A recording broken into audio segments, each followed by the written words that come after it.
I'm rejoining the rails for another epic adventure. Are you excited? Who wouldn't be? I'm travelling around the globe again, Riding some of the most legendary trains in the world.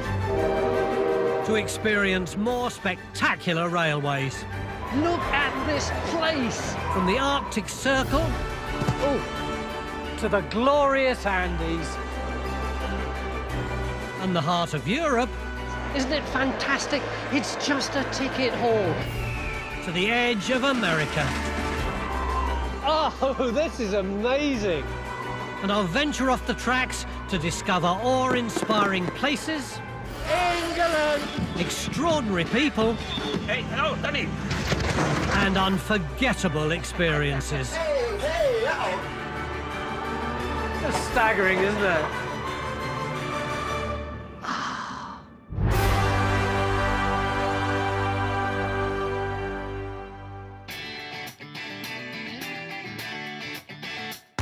This week, my train travels are taking me through Mexico and the United States.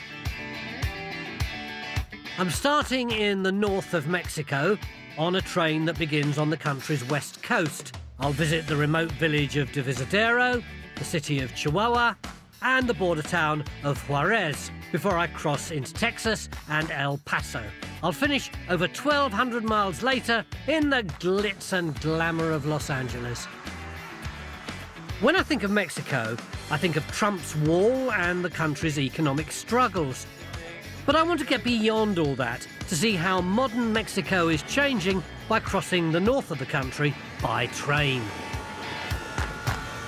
This isn't any old train. This is one of the most luxurious trains in the world. I'm on El Chape Express, a new service designed to attract foreign tourists. They've aimed it at an upmarket clientele, with tickets costing hundreds of pounds. There's top-notch dining. That's lovely, thank you very much.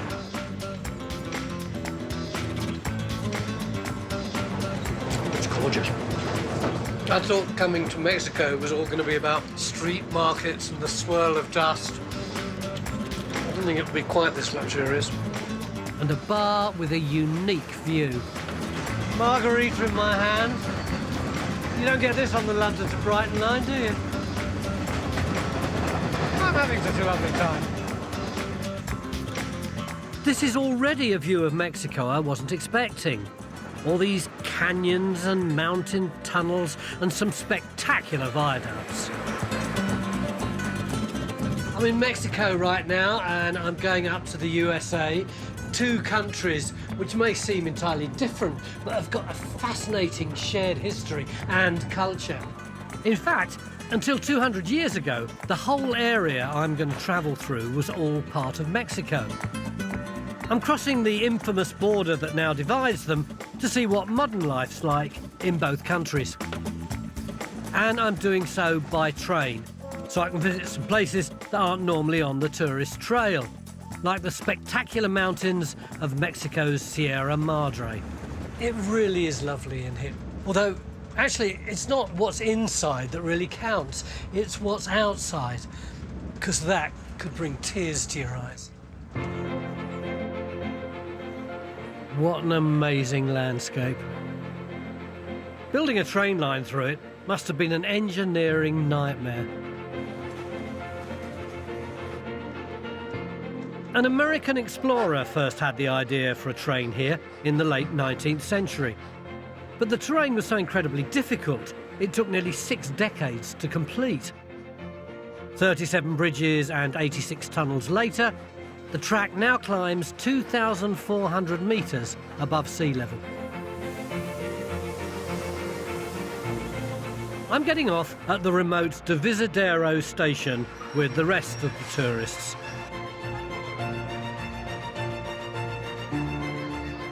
Because after 8 hours, the train has reached its star attraction, the Copper Canyon. There's no town here, just a load of these market stalls, and over here, this hotel. In fact, the only reason that there's a station here at all is so that people can get off the train And look at that. Which is a pretty good reason for building a station, isn't it? The Copper Canyon covers 4 times the area of America's Grand Canyon. And in some places, the distance from the top to the bottom is more than a mile. Formed over 30 million years ago, it's made up of stunning natural rock formations and vast waterfalls. But even in this extreme landscape, there are people who've made a home here. Around 50,000 indigenous Mexicans, known as the Raramuri, live in and around the canyon. Brothers Martin and Nacho are 2 of them. How long have your people been in Mexico?